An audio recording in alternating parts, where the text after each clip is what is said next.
있습니다. 신약 286면쯤에 있습니다. 고린도 후서 1장 8절과 9절의 말씀, 우리 두 구절의 말씀이기 때문에 한 목소리로 같이 합독하도록 하시겠습니다. 형제들아, 우리가 아시아에서 당한 환난을 너희가 모르기를 원하지 아니하노니 힘에 겹도록 심한 고난을 당하여 살 소망까지 끊어지고 우리는 우리 자신이 사형 선고를 받은 줄 알았으니 이는 우리로 자기를 의지하지 말고 오직 죽은 자를 다시 살리시는 하나님만 의지하게 하심이라. 아멘. 할렐루야. 오늘도 거룩한 주일을 맞이하며 하나님을 예배하기 위해서 주님의 전으로 나오신 여러분을 주님의 이름으로 환영하고 축복합니다. 오늘 이 시간에도 여러분에게 하나님께서 은혜 주시기를 예수님의 이름으로 간절히 축원합니다. 요즘 한국 교회는 부활의 역사를 예배 가운데 경험하고 있습니다. 저희 교회도 이러한 부활의 역사를 매주일마다 경험하고 있습니다. 믿으십니까? 눈빛이 보니까 부활을 한다고요? 대체 뭐지?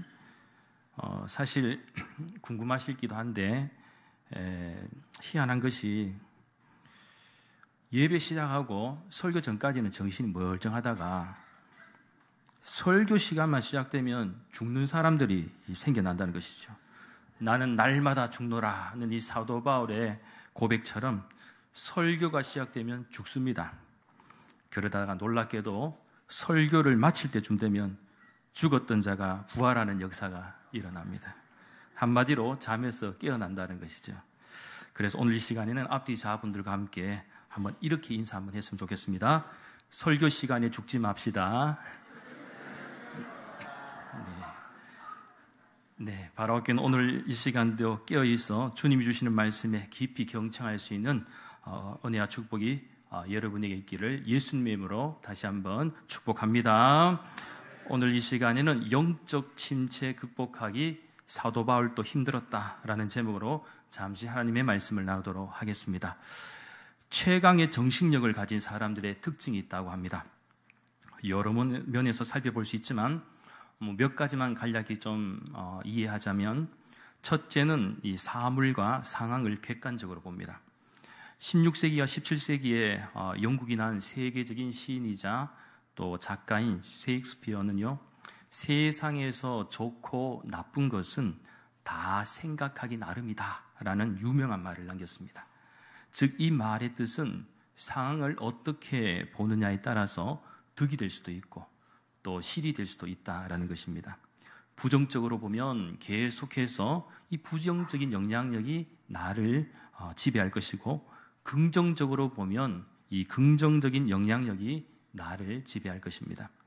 그래서 위기와 시련을 극복하기 위해서는 객관적으로 사물과 상황을 볼 줄 아는 사람이 이 최강의 정신력을 가진 사람입니다. 둘째는 내려놓을 줄을 압니다. 정신력이 강한 사람들은 삶이 계획대로 풀리지 않을 수 있다는 것, 그리고 언제든지 예상치 못한 일들이 닥칠 수 있다는 것을 알고 있습니다. 그리고 안 되는 일에 너무 미련과 후회함을 가지고 붙잡고 있는 모습이 아니라 내려놓을 줄을 안다라는 사실입니다. 그래서 이러한 사람들의 특징은 잘 풀리지 않았을 때 우리 사회가, 우리 국가가 나에게 해준 것이 무엇이냐 그러면서 환경이나 구조 또 운명을 탓하면서 시간을 헛되이 낭비하지 않는다라는 것입니다. 셋째는 냉정하고 침착합니다.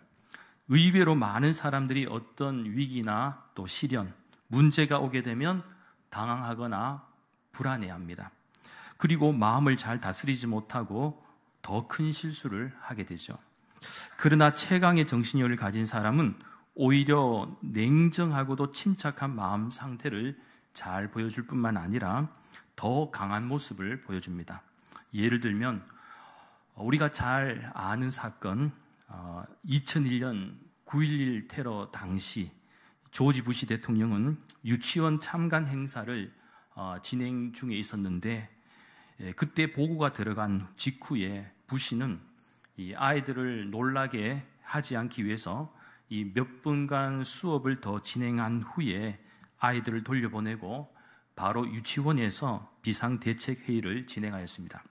그리고 그 후에 뭐라고 선포했는가 하면 우리 편에 서지 않으면 모조리 적으로 간주하겠다면서 세계를 향해 이렇게 선전포고를 하였는데, 그때 우리 대한민국 국민들 같은 경우에는 매스컴도 그런 우려가 잠깐 있었습니다만, 설마 저 일을 북한이 한 것은 아니겠지, 그러면서 마음을 졸이고 있었는데, 북한도 그러한 시선들이 불편했는지 미국이 묻지도 않았는데 그때 막 제일 먼저 우리가 테러 안 했다고 막 발표를 했어요. 희생자들의 명복도 막 빌고 동시에 테러에 대해서 규탄까지, 이 테러하면 안 된다고 본인들이 불안하니까. 지금은 막 큰 소리 떵떵 치잖아요, 그죠? 막 큰 소리 떵떵 치고 막 이렇게 하는데, 가장 소위 말하는 쫄았을 때, 겁이 먹었을 때가 언제냐? 바로 이때였습니다. 그리고 당시 미국과 관계가 좋지 않았던 러시아, 중국, 이슬람 국가들도 앞다투어 범인 색출에 협조하겠다라고 이렇게 공식 논평을 내놓으면서 심지어는 자국의 항공로까지 내어주었습니다.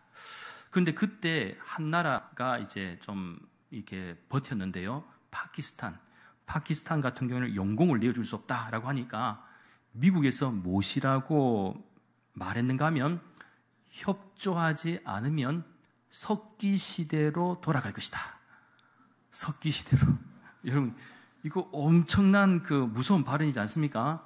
이 핵폭탄 몇 방이면 원시 시대로 돌아갈 수 있는 것이고, 또 강력한 폭탄 수천 발이면은 진짜 초토화될 수 있습니다. 원시 시대로 돌아갈 수 있다는 것이죠. 우리가 살아간 세상은요, 얼마든지 인간이 나쁜 마음만 먹으면 원시 시대의 그 이상으로도 돌아갈 수 있다는 것을 보여주는 대목이죠. 그러니 파키스탄도 협조할 수밖에 없었다는 것입니다. 아무튼 미국은 9.11 테러 이후에 본토가 침공을 당한 것에 대해서 엄청난 분노가 있었지만 침착하게 대응을 하면서 결국 오바마 대통령 집권 때에 오사마 빈 라덴에게 복수를 하였습니다. 큰 일을 당할수록 더 냉정하게 판단하고 침착하게 대응하는 사람은 힘든 상황에 대해서도 잘 극복하는 위기 능력이 있지만 더 강한 모습을 보여줄 수 있다는 것입니다. 마지막 넷째는 현실적이면서도 낙천적이고 나아가 과거가 아닌 현재를 사는 사람입니다.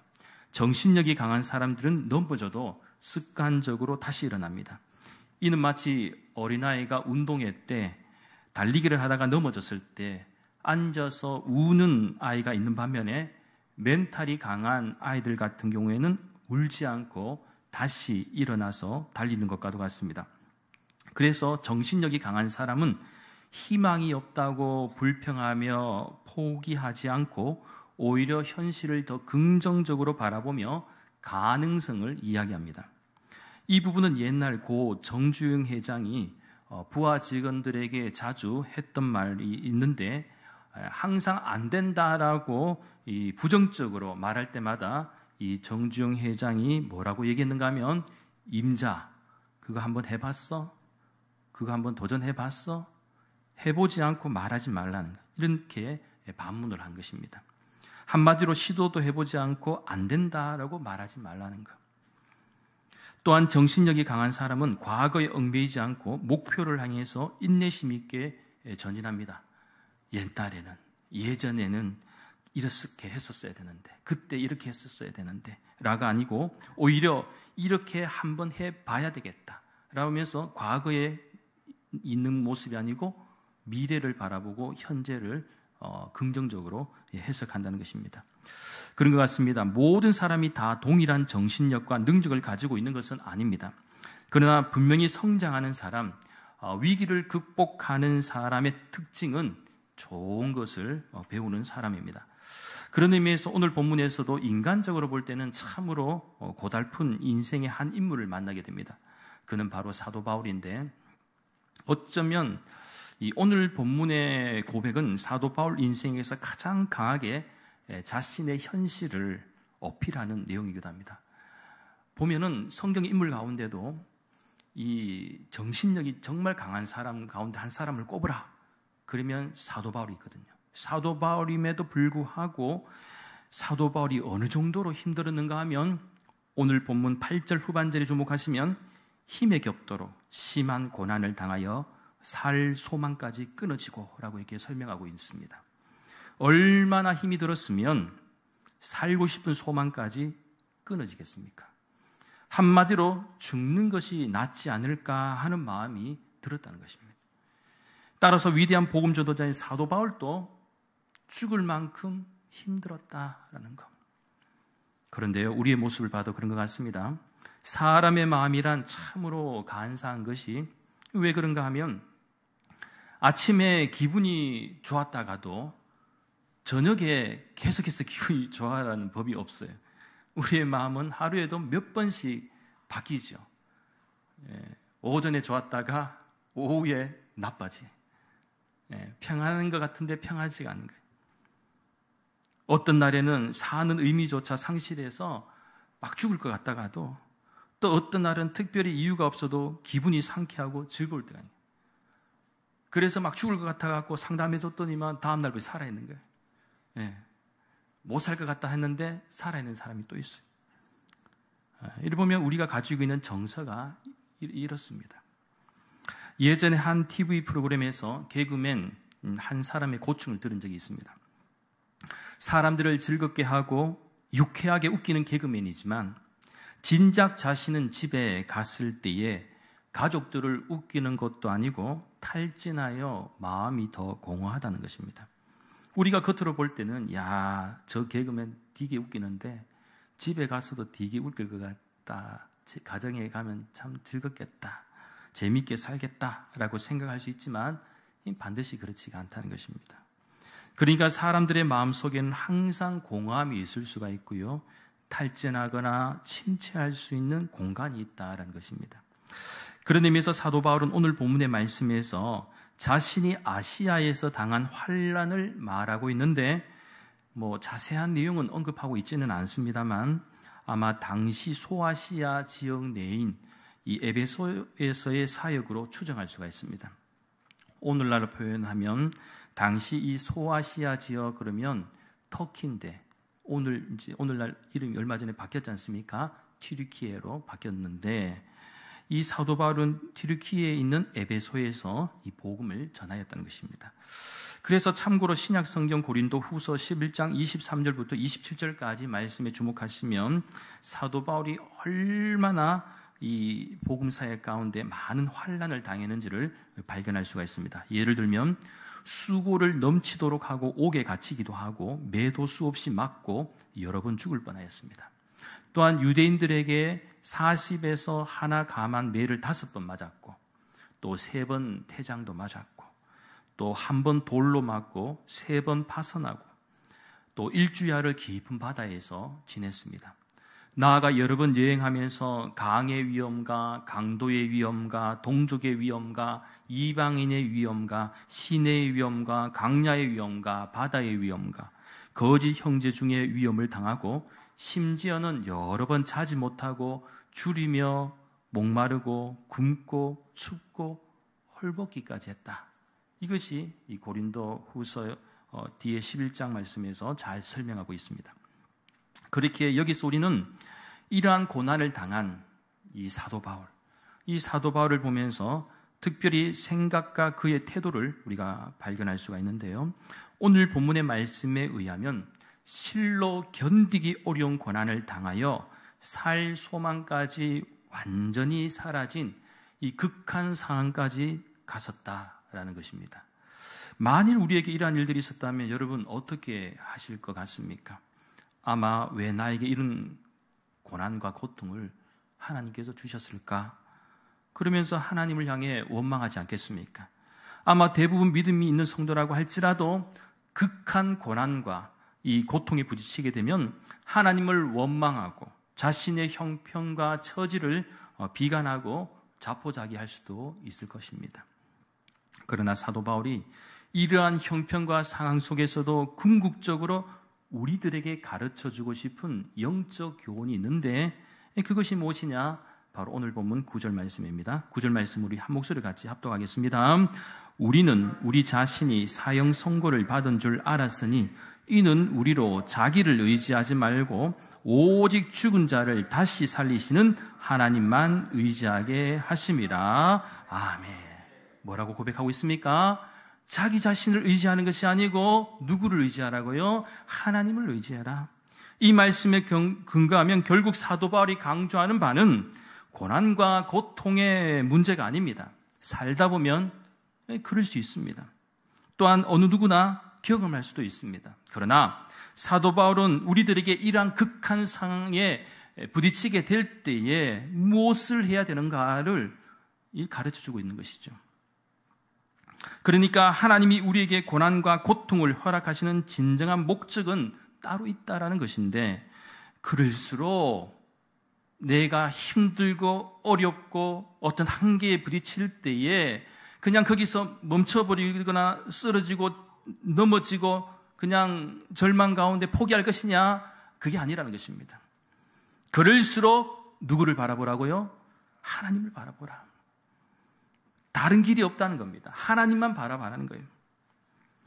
이는 마치 욥처럼 하나님을 의지하라는 것이고, 바알 선지자 450명과 대결을 펼쳤다가 깊은 영적 탈진을 경험했던 엘리야처럼 하나님을 의지하라는 것입니다. 1939년 평양 숭실전문학교 강당에서 사무엘 마펫 목사 선교 40주년 기념식이 열렸습니다. 그러니까 사무엘 마펫 선교사님이 이 한국 땅에 와서 무려 40년 동안 이제 선교 활동과 또 목회 사역을 하셨다는 것이죠. 참고로 사무엘 마펫 선교사님은 어떤 분이신가 할 때 한국식 이름으로는 마포 삼열이라고도 하는데, 평양을 중심으로 한국 복음화에 헌신한 선교사님이십니다. 그리고 현재 장로의 신학대학교의 전신인 평양신학교를 설립하여 최초 장로교 목사 7명을 육성하였고, 목사 안수자로는 서경조, 방기창, 한석진, 송인서, 얀정백, 그리고 길선주, 이기풍이었습니다. 아마 이 7명 가운데 길선주 목사님이나 이기풍 목사님은 좀 들어보셨을 겁니다. 그리고 사무엘 마펫 목사님의 넷째 아들인 하워드 마펫은 시카고 노스웨스턴 대학교 의대를 졸업한 후에 1948년, 그러니까 해방 후에 31세의 나이로 의료 선교사로 내한해서 대구 동산 의료원에서 헌신하기도 했고요. 1959년도에는 이 동산병원 병원장으로도 맡아서 종합병원으로 성장하는 데도 많은 기여를 하셨다는 것입니다. 또한 1948년부터 1976년까지는 가까이 있습니다. 대구 에라곤이 여기 서구 가까이 있지 않습니까? 거기에 이제 보건병원장을 맡아서 한생병 환자를 돌보기도 하였습니다. 그러니까 이 사무엘 마펫 선교사님, 목사님, 자제분들도 다 소개는 안 드렸습니다만 꽤 아버지의 뒤를 이어서 참 훌륭한 일들을 많이 감당하셨다는 것입니다. 아무튼 이 한국교회의 초기 선교에 있어서 등불이었던 이 마펫 목사님은 1939년 선교 40주년 기념식에서 이제 감회 어린 표정으로 이런 답사를 했습니다. 이건 교회사에 있는 내용입니다. 제 턱에는 깊은 상처가 있습니다. 이 턱에 상처가 있었는데 어느 날 저녁 예배 인도차 교회에 가는데 돌멩이가 마구 날아와서 이 자신의 턱을 쳐서 큰 상처를 냈다. 턱을 맞아서 크게 맞았으니까 얼마나 상처가 컸겠습니까? 평양 깡패들의 소행이었는데 바로 그 깡패 중에 한 사람이 바로 지금 저쪽에 앉아가 있는 이기풍 목사입니다. 이기풍 목사. 제자가 앉아 있었던 것이죠.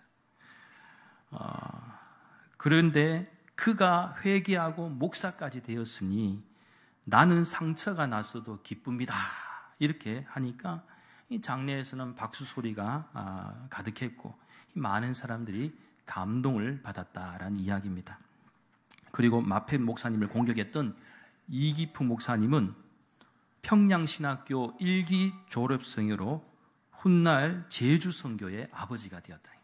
그래서 지금도 제주도 선교를 훌륭하게 감당하신 제주도에는 이기풍 선교 기념관도 있습니다.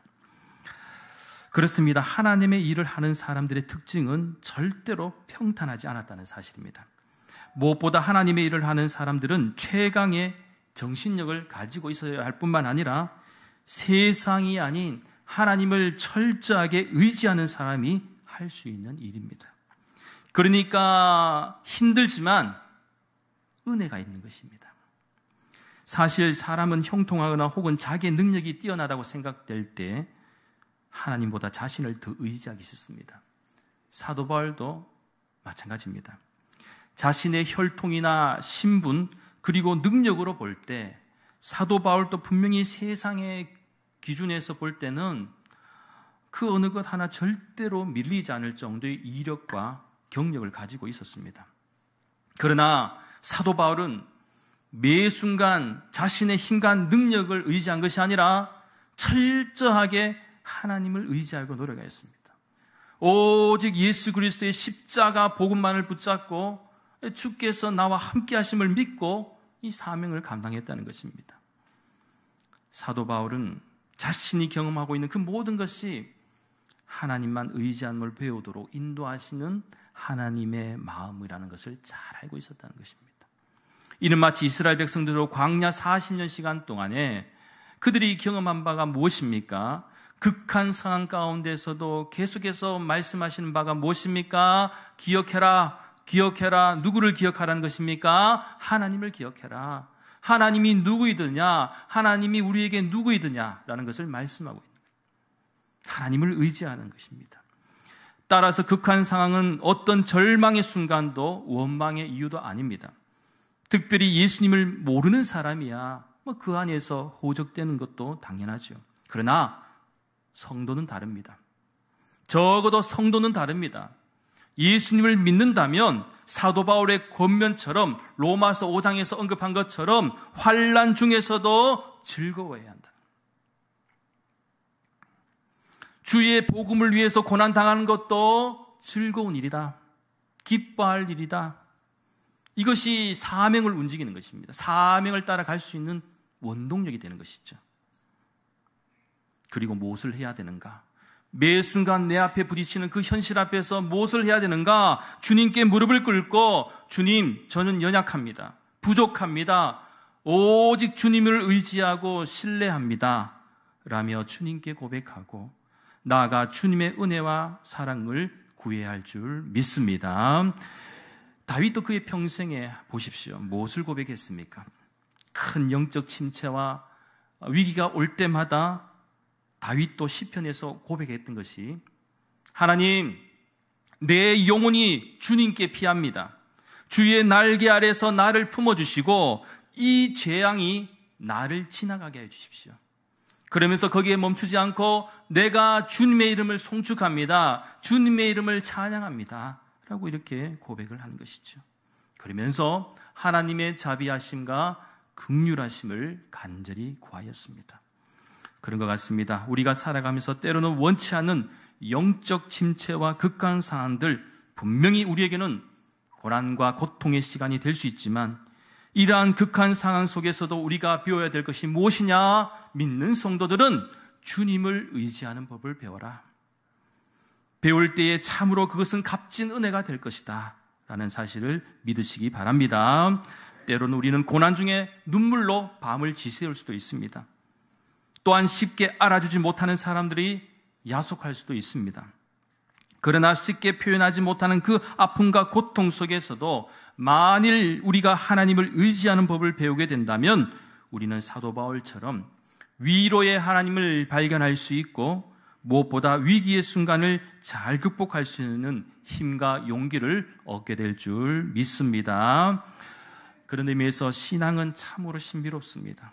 왜냐하면 성경이 보여주는 이 신앙의 모습이 무엇이냐? 우리가 약할수록 은혜는 더 깊어지고 고난과 고통이 심할수록 하나님의 위로가 넘치게 된다라는 것입니다. 그래서 오늘 읽지는 않았지만 오늘 본문의 솔직한 자신의 심정을 고백하기 전에 3절부터 7절까지 말씀을 나중에 차근히 한번 읽어보십시오. 주목하시면 사도 바울은 하나님을 찬양하고 무엇보다 하나님의 위로하심에 대해서 잘 설명하고 있습니다. 하나님은 나에게 위로의 하나님이시다.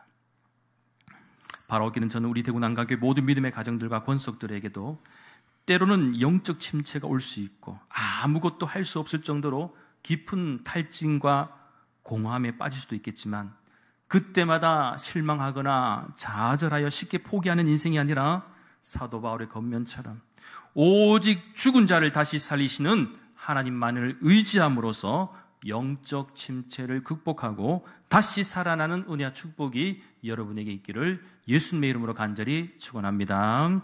기도드리겠습니다. 거룩하신 하나님, 살아가면서 저희들이 하나님의 일을 하든 세상의 일을 하든 너무나도 힘들고 고통스러운 한계가 상황을 경험할 때 원망과 불평 그리고 실망하거나 좌절하며 포기하는 인생이 아니라 오히려 우리의 연약함을 하나님께 기도하며 사도 바울의 겉면처럼 오직 죽은 자를 다시 살리시는 하나님만을 의지함으로써 영적 침체를 잘 극복하고 다시 살아나는 은혜와 축복이 있게 역사하여 주시옵소서. 감사드리며 모든 말씀 거룩하신 예수님의 이름으로 간절히 기도하옵나이다.